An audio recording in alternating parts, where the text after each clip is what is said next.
CM Yogi Adityanath बुधवार को प्रयागराज के 1 दिवसीय दौरे पर होंगे। सीएम योगी फूलपुर इफ्को में रोजगार मेले का उद्घाटन करेंगे।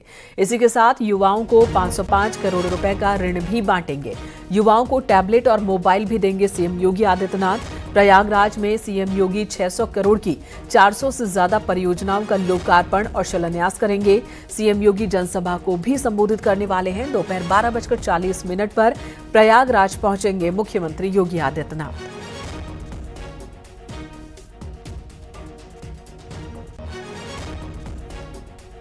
सीएम योगी आदित्यनाथ बुधवार को प्रयागराज के दौरे पर आ रहे हैं। फूलपुर इफ्को में सीएम योगी आदित्यनाथ रोजगार मेले का उद्घाटन करेंगे। युवाओं को 550 करोड़ का ऋण वितरित करेंगे। इस दौरान सीएम योगी आदित्यनाथ 600 करोड़ की 400 से ज्यादा परियोजनाओं का लोकार्पण और शिलान्यास भी करेंगे। सीएम योगी इस दौरान एक चुनावी जनसभा को भी संबोधित करेंगे। दरअसल फूलपुर विधानसभा सीट पर उपचुनाव प्रस्तावित है। इस सीट से बीजेपी विधायक प्रवीण पटेल अब सांसद बन चुके हैं, इसलिए इस सीट पर नवंबर से पहले चुनाव होना है। तो यहाँ पर सीएम योगी आदित्यनाथ चुनावी जो जनसभा करेंगे उसमें विपक्ष पर निशाना साध सकते हैं। केंद्र और राज्य सरकार की योजनाओं और अपनी उपलब्धियों को सीएम योगी आदित्यनाथ गिनाएंगे।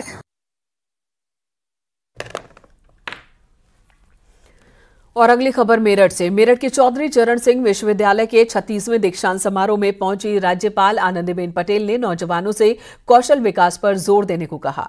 यूपी की राज्यपाल आनंदीबेन पटेल ने नौजवानों से कहा कि सरकारी नौकरी के चक्कर में न रहिए, रोजगार के लिए कौशल सीखते रहिए, अपने कौशल को विकसित करें और अपना रोजगार खुद बनाएं।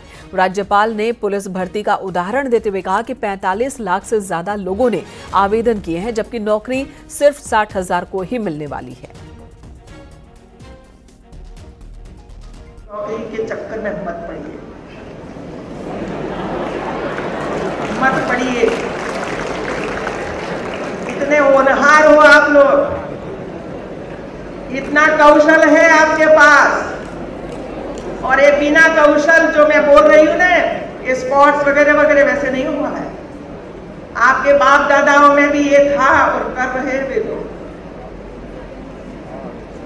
अब देखिए, मुझे पुलिस में 45 लाख लोगों ने एप्लीकेशन की, बराबर है?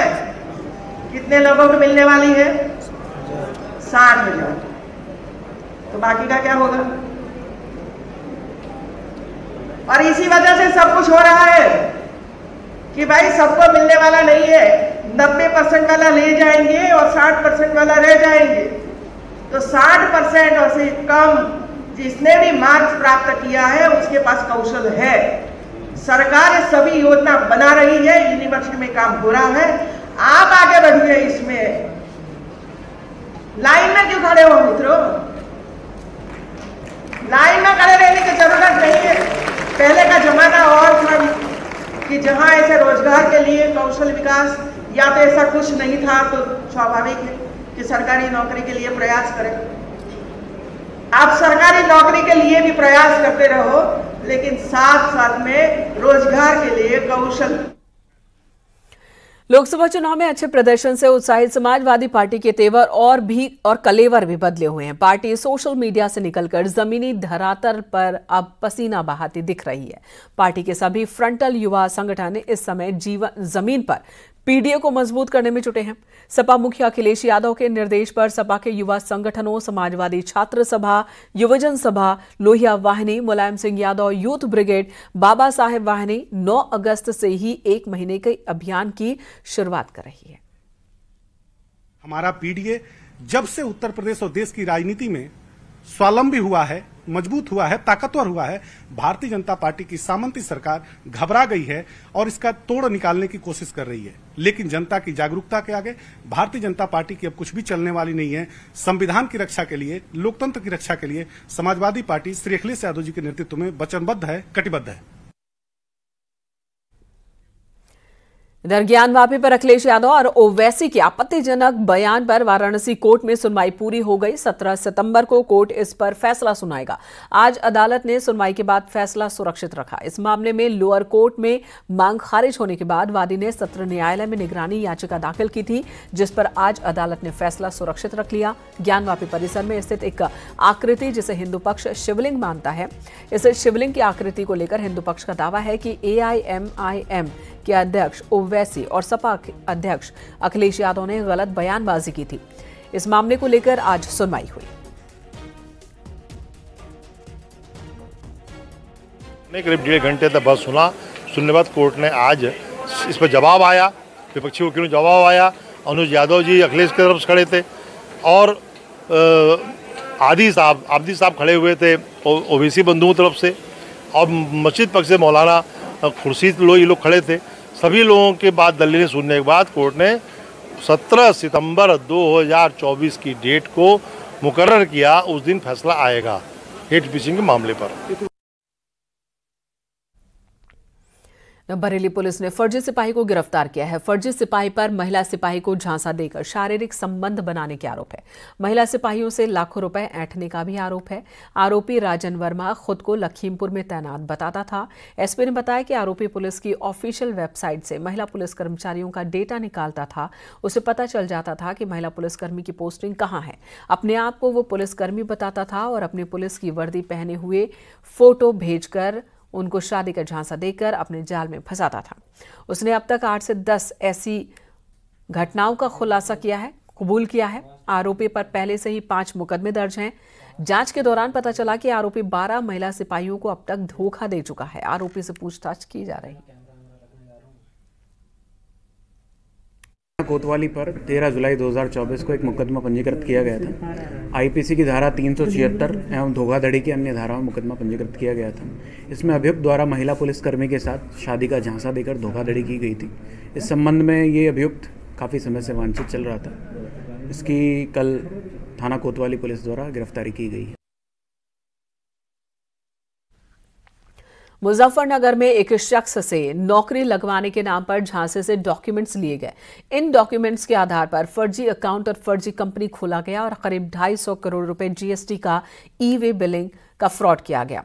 आला अधिकारियों की माने तो जीएसटी विभाग के साथ मिलकर इस मामले में जांच चल रही है। पीड़ित ने बताया कि व्हाट्सएप पर नौकरी के लिए कॉल आई थी और कागजात मांगे गए थे, जिसमें बिजली के बिल के पेपर उन्होंने दिए और साथ ही आधार कार्ड अपने पिता का 1750 रुपए भी उन्होंने जमा कराए।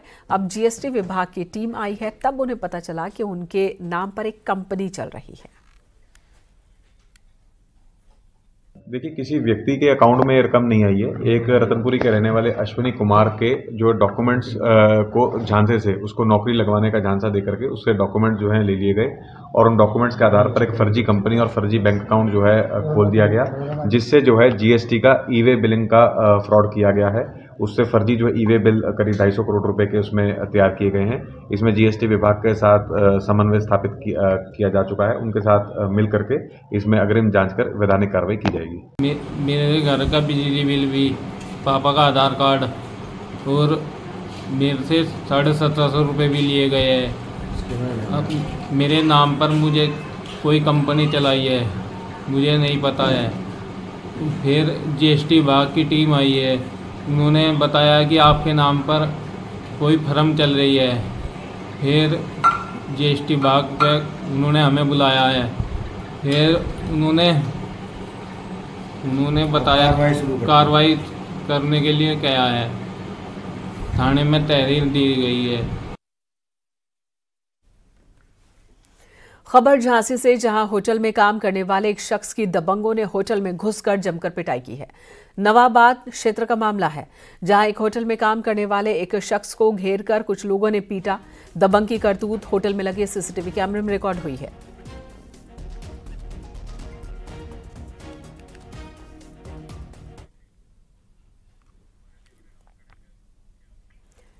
बरेली में बीजेपी नेता और खुसरो डिग्री कॉलेज के चेयरमैन शेर अली जाफरी के खिलाफ सीबीगंज थाने में प्रदर्शन हुआ।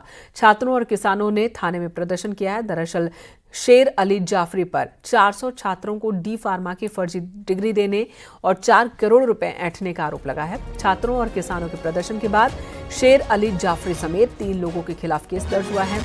वहीं जाफरी का फोन बंद है। जाफरी का कोई अता पता नहीं है। आपको बता दें, कुछ दिन पहले ही बीजेपी में ये शामिल हुआ है। जब परीक्षा की बात आई, सेमेस्टर वार जब एनुअल सेल्फ परीक्षा हुई, तो उसमें भी हम लोगों को परीक्षा जो है हमसे नहीं ली गई। और जब इस बात को लेके हम लोगों ने मार्कशीट के लिए जब अपने दावे प्रस्तुत किए, तो पुलिस वहाँ पे जो कॉलेज प्रबंधन था उनके द्वारा हम लोगों को मार्कशीट जो दी गई थी, वो जब हम लोगों ने उसको रोजगार के लिए जहाँ पे हम लोगों ने फॉर्म भरा था, जब उसमें हम लोगों ने लगाया तो वहाँ पे वो जो भी वेरिफिकेशन हुआ उसमें वो सारे मार्कशीट जो है वो फर्जी पाए गए। पिछले दिनों सोशल मीडिया पर एक वीडियो वायरल हुआ था जिसमें एक लड़का स्पाइडरमैन की ड्रेस में पुलिस भर्ती परीक्षा के लिए पहुंचा था। अब वही लड़का कैमरे के सामने आया है। न्यूज़ 18 पर उसने क्या कहा, ये हम आपको सुनाते हैं।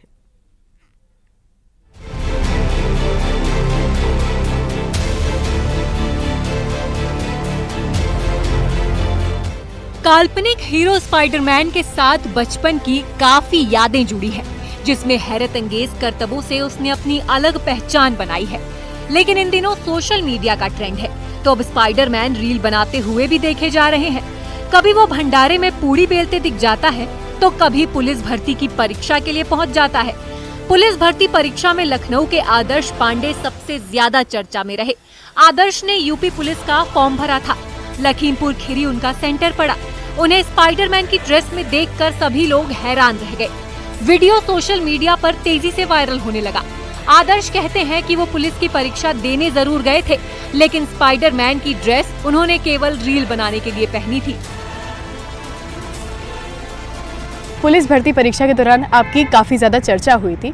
उस दिन आपने किस तरह से एग्ज़ाम दिया था, और ये जो फुटेज जो आपका वायरल हुआ था, क्या वो एग्ज़ाम के पहले का था, उसके बारे में बताइए। सबसे पहले तो मेरा जो यूपीपी एग्ज़ाम का सेंटर गया था वो लखीमपुर खीरी में गया था, और वहाँ पे एग्ज़ाम की डेट के एक दिन पहले मैं वहाँ चला गया था। और मैं साथ ही साथ वीडियोस भी बनाता हूँ इंस्टाग्राम पे, तो एक थोड़ा सा पहले से प्लान था कि कुछ वीडियोस कंटेंट वहाँ भी क्रिएट करना है।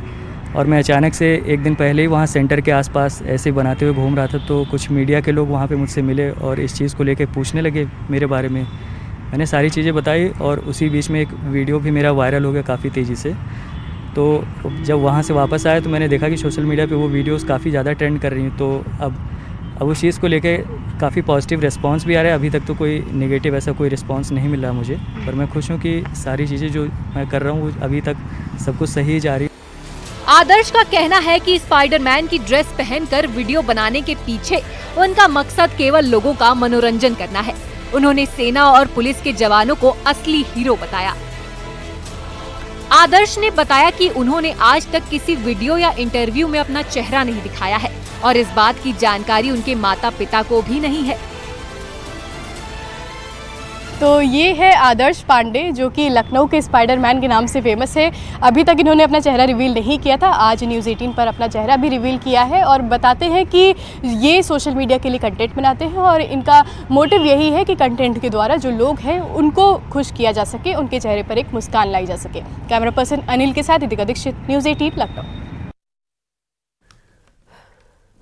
संत कबीर नगर में पुल का एक हिस्सा जमींदोज हो गया। ये पुल इस विषय हन्नू गांव में कठिनाइयां नदी पर बना था।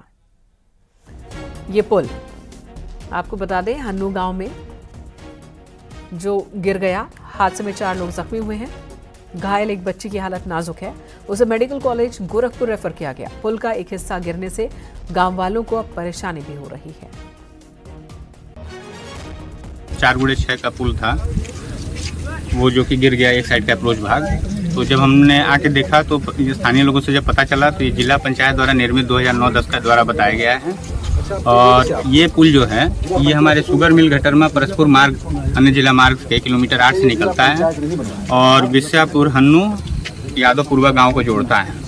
इसी के किलोमीटर 1 में स्थित ये पुल है, जिसका अभी आप तत्काल देख रहे हैं कि एक साइड का अप्रोच भाग यादवपुरवा की तरफ जो जाता है ये पूरी तरह से ध्वस्त हो गया है। हरदोई जेल प्रशासन की लापरवाही की वजह से एक कैदी फरार हो गया। बताया जा रहा है कि जेल कर्मी के साथ कैदी जेल के बाहर पुताई करने गया था और चकमा देकर भाग निकला। कैदी बिहार का रहने वाला था और चोरी के आरोप में सजा काट रहा था। कैदी के फरार होने के बाद अब जेल प्रशासन में हड़कंप मच गया है।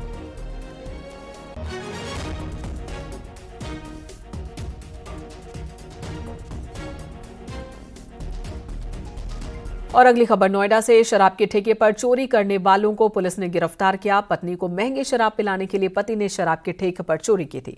पत्नी समेत 3 लोगों को पुलिस ने गिरफ्तार किया है। आरोपी सूरज और महिला काजल की लव मैरिज हुई थी। बीते 1 साल से आरोपी चोरी की वारदात को अंजाम दे रहा था। आरोपियों के पास से एक ऑटो मिला है। वारदात का खुलासा एक्सप्रेसवे थाना क्षेत्र पुलिस ने किया है।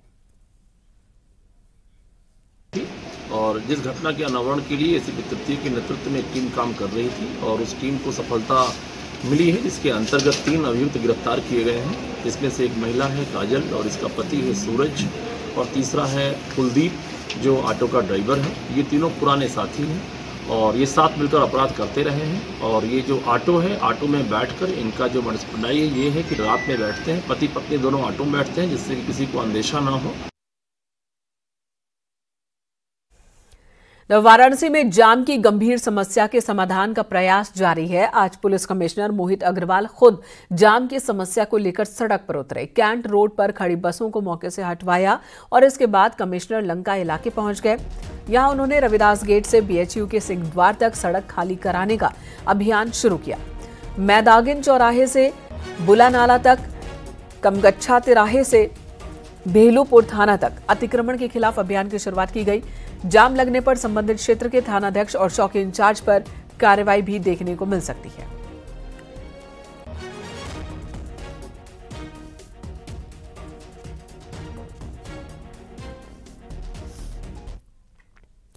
मुजफ्फरनगर में आवारा खूंखार कुत्तों ने एक बुजुर्ग की जान ले ली। बुढ़ाना कोतवाली क्षेत्र का ये मामला है। बताया जा रहा है कि 31 अगस्त की दोपहर बुजुर्ग जल सिंह घर से खेत के लिए निकले थे लेकिन लौटे नहीं। सोमवार सुबह उनका शव मिला है। खेत के अंदर ही जल सिंह के शरीर पर जंगली जानवर के नोचने के निशान थे। परिजनों का आरोप है कि जब वे मौके पर पहुंचे तब जल सिंह के शव को आवारा कुत्ते नोच रहे थे। वहीं पुलिस ने मृतक के शव को कब्जे में लेकर पोस्टमार्टम के लिए भेजा है। हाँ, थाना बुढ़ाना को सूचना प्राप्त हुई कि एक बुजुर्ग कल से गायब हैं। तो ये पता चला कि वो अपने खेत पर घूमने गए थे और सवेरे उनकी डेड बॉडी मिली है जो कुत्तों द्वारा नोची गई है। उसका पंचनामा भर पोस्टमार्टम के लिए भेज दिया गया है। जो भवाना गांव के जो बुजुर्ग व्यक्ति हैं उनका नाम जल कुमार है और विधिक आवश्यक कार्रवाई की जा रही है। बहराइच में भेड़िए का आतंक खत्म होने का नाम नहीं ले रहा है। वन विभाग और पुलिस की टीम के ताबड़तोड़ एक्शन के बाद भी भेड़िए हमलावर हैं, जिसके कारण कई गांवों में सन्नाटा पसरा है।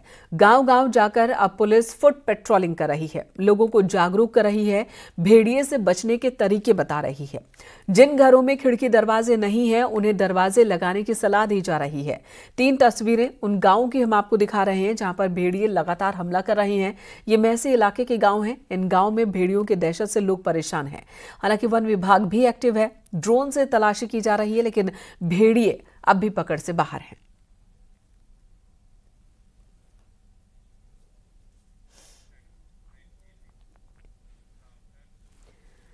और अगली खबर गाजियाबाद से। तेज रफ्तार कार डिवाइडर से टकरा गई। कार में एक पुलिस वाला और एक महिला थे। दोनों नशे की हालत में थे। बताया जा रहा है कि टक्कर के बाद महिला अर्धनग्न स्थिति में कार से बाहर निकली। महिला और पुलिसकर्मी दोनों टक्कर के बाद फरार हो गए। गाड़ी के नंबर के आधार पर पुलिस अब जांच कर रही है। यह मामला विजयनगर थाना इलाके का है।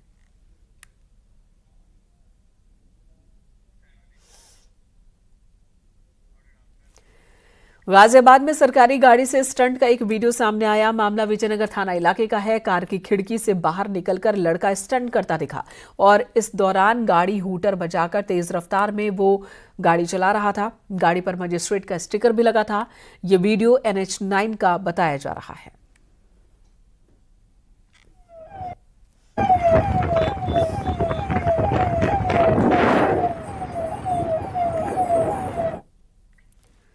सहारनपुर में पुलिस ने नकली नोट की तस्करी करने वाले 2 आरोपियों को गिरफ्तार किया। कब्जे से नकली नोट और बाकी का सामान मिला है।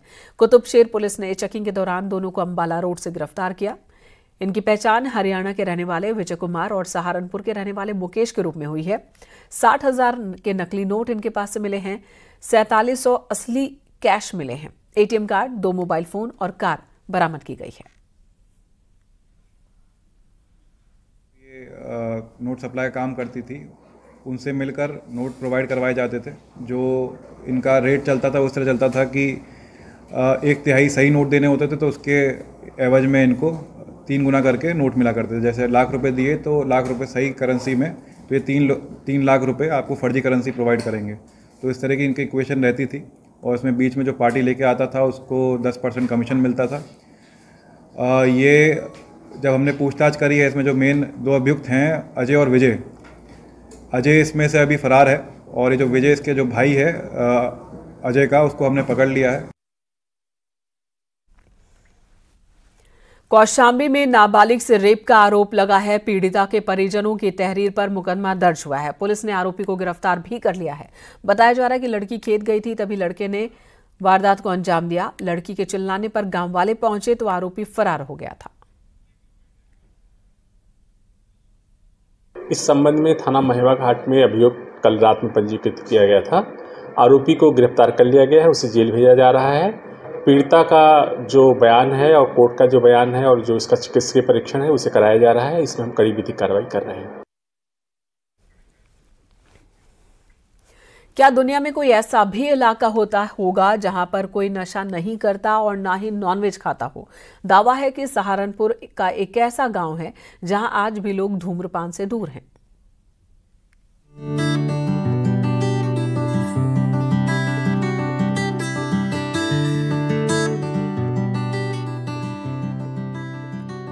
सहारनपुर के देवबंद क्षेत्र में पड़ने वाला एक गांव मिरकपुर काफी चर्चाओं में है और इसके पीछे की वजह बेहद ही चौंकाने वाली है। दावा है कि यहाँ रहने वाली आबादी में कोई भी शख्स नशा नहीं करता और न ही नॉनवेज खाता है। इतना ही नहीं, यहाँ के लोग बताते हैं कि गांव में पिछले 500 साल से किसी ने मांस, मदिरा, धूम्रपान जैसा व्यसन नहीं किया है और ये परंपरा आज भी यहाँ चली आ रही है। प्याज, लहसुन तक परहेज रखने की बात सामने आई है। काली नदी के किनारे बसा यह गांव मिरकपुर, और यहाँ बाबा फकीरदास राजस्थान के पुष्कर से 17वीं शताब्दी में यहाँ पहुंचे थे और यहाँ उन्होंने, आप देख सकते हैं मेरे पीछे मंदिर है, यहीं उन्होंने तप किया था। तप करने के उपरांत बाबा जब यहां से जाने लगे तब गांव वालों से वचन लिया कि यहां तामसिक चीजों को छोड़ना पड़ेगा और उस वचन को पीढ़ी दर पीढ़ी गांव वाले निभा रहे हैं। मिरकपुर गांव का नाम साल 2020 में एशिया बुक ऑफ रिकॉर्ड में दर्ज हुआ है। सहारनपुर के देवबंद से 8 किलोमीटर दूर मंगलौर रोड पर काली नदी के तट पर बसा मिरकपुर अपने खास रहन सहन और खान पान के लिए जाना जाता है। इस इलाके में करीब 10,000 की आबादी रहती है। इसके पीछे एक बाबा का प्रभाव माना जाता है, जिन्होंने कहा था कि अगर व्यसनों से दूर रहेंगे तो गांव तरक्की के पथ पर बढ़ेगा और तभी से लोग इस परंपरा का पालन करते आ रहे हैं। जो इस गांव के पूरे गांव के बाबा जी हैं, मोल्लड़ बाबा जी हैं। हाँ, ये उनकी तस्वीर है। बाबा, हाँ, अच्छा, बाबा मोल्लड़ ने कहा और बाबा जी कोई निशानी ऐसी दे दो निशान याद करा। बोले जी मेरे जाओ काला पत्थर उठा के लाओ बाहर से, वो पत्थर है इसका बाबा ने दाने हाथ का पंजा में रख दिया। यहाँ बाबा गुरु फकीर दास की समाधि है और उनकी याद में हर साल एक बड़ा मेला लगता है। इस मौके पर ग्रामीण रिश्तेदारों को अपने घर पर बुलाते हैं। अगर कोई मेहमान धूम्रपान का शौकीन भी है तो वो भी यहाँ आकर ऐसा नहीं करता है। गांव के युवा खेल कूद को प्राथमिकता देते हैं। सहारनपुर से न्यूज़ 18 के लिए देवेश त्यागी की रिपोर्ट।